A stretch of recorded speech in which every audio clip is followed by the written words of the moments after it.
The next one was being able to stand up and have courage for our convictions, standing up for what we believe, no matter what the cost. Of course, last month we had to jump off track a little bit due to it being Easter, so I couldn't do the third part to this, but today we're going to pick it up with the third part. We're going to talk about a familiar passage, but I'm going to bring up the title. I want you guys to think about what I'm fixing to talk about. The food of faith. What do you think I'm going to talk about today? Just by seeing that title, the food of faith. What do you think I'm going to be talking about? You're exactly right. We're going to talk about the feeding of the 5,000, the miracle that Jesus worked there. We're going to be looking at Matthew chapter 14, verses 14 through 21.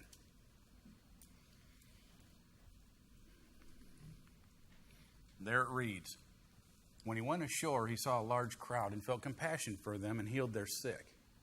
When it was evening, the disciples came to him and said, 'This place is desolate and the hour is already late. So send the crowds away that they may go into the village and buy food for themselves.'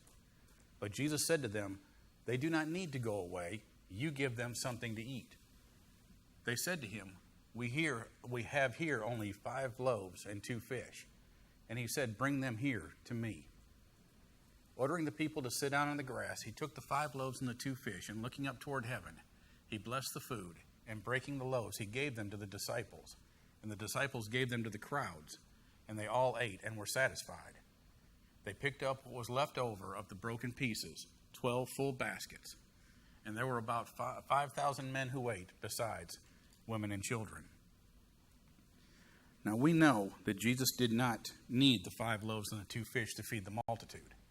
So the question is this morning is, why did Jesus tell his disciples to feed the 5,000 with food that they didn't have? That's what we're going to look at this morning. We're going to try to answer that question. But the first thing I want to talk about this morning, I want to take a test. I talked to some of y'all about this already, but I didn't give y'all a whole lot of detail. There was an English teacher. Her and her class were studying well-known proverbs. And one day she gave them a test to see how well that they understood what she was teaching. She would state the first part of the proverb and then ask the students to come up with the rest of what it had said. Now this morning, I'm going to give you that same test. I'm going to bring up on the screen the first part of the proverb, and I want you guys to finish it. After you guys finish it, I'm going to bring up what the students had to say, how they answered the same proverb. First one. It's always darkest before what? It's always darkest before the dawn. That's the right answer. Let's see what they had to say. Daylight savings time. That's what they said. Next one. Never underestimate the power of, I actually had to look this one up. Never underestimate the power of what? Okay. I guess there's going to be multiple answers for this one.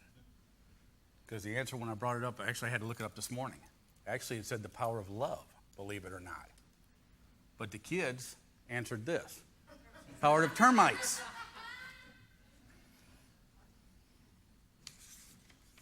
Next one. And don't bite the hand that what? That's an easy one. Let's see what they said. Looks dirty. I see their point there. Next one's one of my favorites. If you lie down with dogs, you'll what?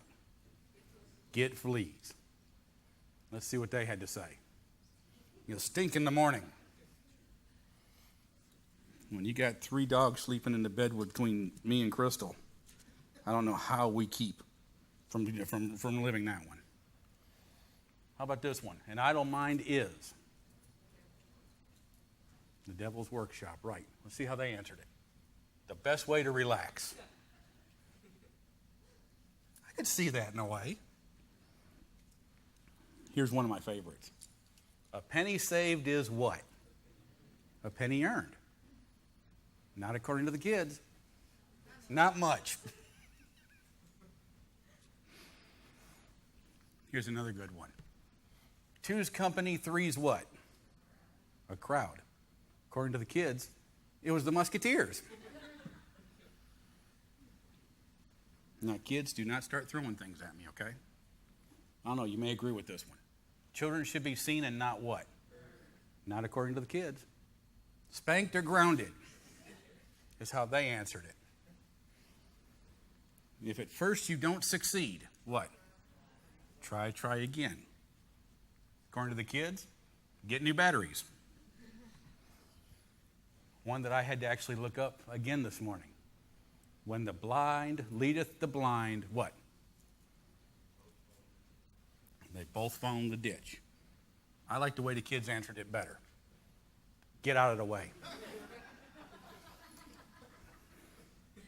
And last but not least, laugh and the whole world laughs with you. Cry and what? Right, you cry alone. But not what they had to say. Cry and you have to blow your nose. So why would I go through that for a starting part of the sermon? Well, it's simple. Even though the students in that class had studied those parables for several days, they still had trouble with the right answers. And even when Jesus' disciples had been with them for several months, they still had trouble getting the answers right. Now, during the time that they had been with Jesus, the disciples had watched him as he had in Matthew chapter 8 and 9. He had healed a leper. He had healed the servant of a Roman centurion, almost said Russian, Roman centurion. He healed Peter's mother-in-law. He had also healed numerous people who had evil spirits and various diseases. They'd even seen him raise a girl from the dead. Right. They'd seen all of this, and they'd seen his power up close and personal. But now at this particular time, it's late in the day, and they're all out on a hill in the middle of no place. They've got a bunch of hungry people on their hands, and they don't know what to do. The disciples are practical men, and they suggested Jesus that send the people to their homes so they can get something to eat. But then Jesus says the most unusual thing in chapter 14, verse 16. Jesus said to them, they do not need to go away. You give them something to eat. Now that would be a practical solution except for two things. First thing is that there's 5,000 men besides women and children. And the second thing is that they don't have near enough food on hand to feed that many people. In Mark, they tell another part of a conversation. Mark chapter 6, verse 37, it says, "And they said to him, shall we go and spend 200 denarii on bread and give them to eat?" Now, the Gospel of John gives another insight into this story. It says that Jesus had been speaking to Philip, and when he was telling them that they should feed the crowds, Jesus had this to say to them. In John 6:6, he was saying to test him, for he himself knew what he was intending to do. So ultimately, this was a test. And up until this point in time, Jesus had been doing all the work. He taught the people, he healed the people, and even raised some from the dead. And now the disciples were pretty much along for the ride. But now, it's test time. It's like the teacher who set the stage by citing the first part of the parables to her class and then expected them to fill in the blanks. In the same way, Jesus had set the stage for his disciples, and he was giving them an impossible situation. He has confronted them with nearly 1,500 hungry people, 5,000 men plus women and children, and he tells them to feed him. The test question is this: how are you going to feed them? How are the disciples going to feed them? But let's look how they answer. We don't have enough money. Wrong answer. We only have 2 fish and 5 loaves. Second wrong answer. What is the right answer? The right answer is this: give Jesus what you have and let him deal with the solution.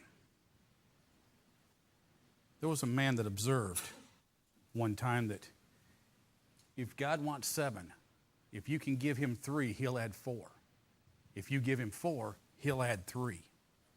No matter what you give God, he is capable of adding or subtracting whatever he needs to get whatever he desires. In Hebrews 11:6, it says, "And without faith it is impossible to feed him, for he who comes to God must believe that he is, and that he is a rewarder of those who seek him." If we earnestly seek his involvement in our plans, and we have nothing much to bring to the table, he fills in the gaps. It is his strength that makes up for our weakness, and this is the essence of faith. Now, when we look at this passage, three things should occur to us. The first one is this, that God desires to stretch our faith. God wants us to mature in our faith in order to get us to do things that he often puts us in situations where there is no way that we could ever possibly do what he asks on our own. And that's what Jesus is doing here with his disciples in the feeding of the 5,000. He has put them into a situation that they could only accomplish if God did a miracle. A gentleman by the name of Hudson Taylor had this to say, unless there is an element of risk in our exploits for God, there is no need for faith. And that's true, because if we could do everything by ourselves, then what need would we have for God? Second thing we need to look at, Jesus' objective was not to feed the 5,000. Now wait a minute. Jesus told the disciples, feed these people, but yet his objective was not to feed the 5,000. Okay. If that was all Jesus had in mind, he could have sent them home because they did not need him to get food. They could have gotten their groceries somewhere else. And when churches don't understand this, they can fall into the trap of forgetting why they exist. I want to read a little story about a forgetful church. It said from the early 1900s through 1960s, there was a powerful church in Manhattan. It was called Broadway Presbyterian Church, and they were committed to reaching out to people for Christ. They used every tool that they could to get that done, including food kitchens. But from the 1960s to the 1990s, a subtle change began to take place. In the soup kitchens, prayers were not offered over meals because they were afraid to offend the poor. They no longer tried to convince the homeless to turn to God and to repent of their sins. Over time, they found that the same people were coming through the lines year after year, and there was no change taking place in their lives. The church had gradually slipped from a membership of 1,000 people down to 120, and a once mighty congregation sat with nearly an empty building.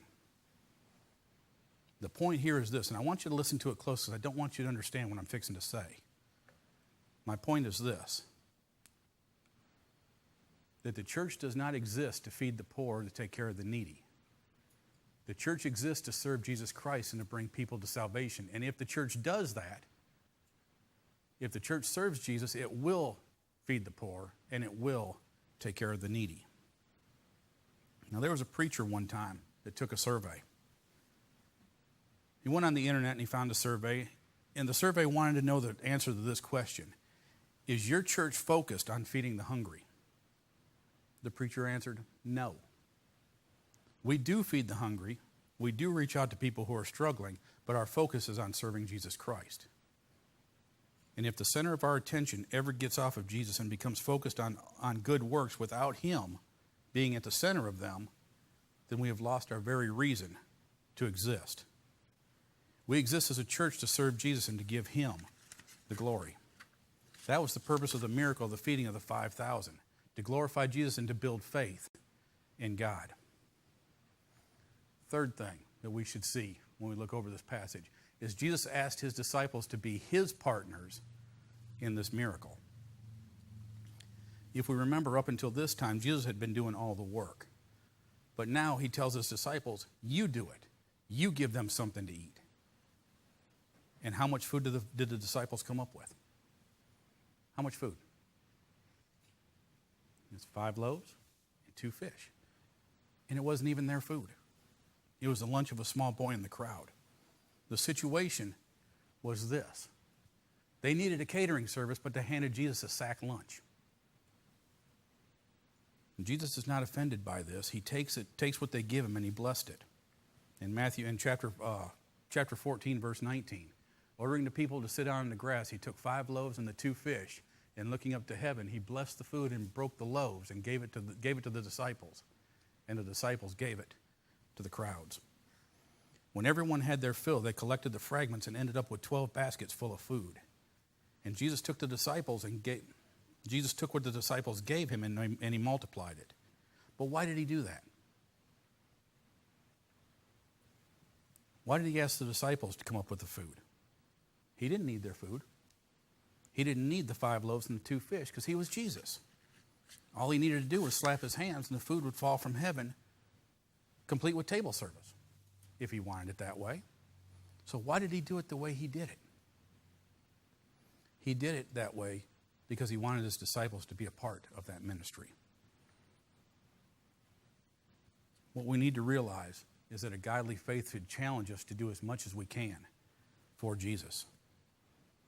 When you look around the church, you'll see men and women of faith investing themselves in the ministry for Jesus. These folks realize that you don't have to be a preacher to be a servant of God. They realize the privilege of God, that the privilege that God has given them is allowing them to be his partners. And if you're not serving Jesus yet, you need to understand that you will never mature in your faith until you find ways of ministering for him inside or outside the church building.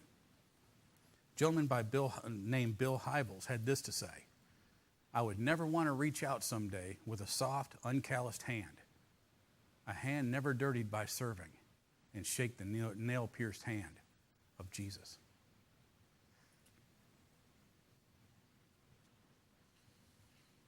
I think about what he said there and how bad it would be, how bad I would feel if Jesus came up to me and my hands had never been dirtied by service. My hands were soft from never working, never doing anything from him. And then I've got to think about what all Jesus gave up for me, and I've got to reach out and shake his hand. It'd be a bad feeling.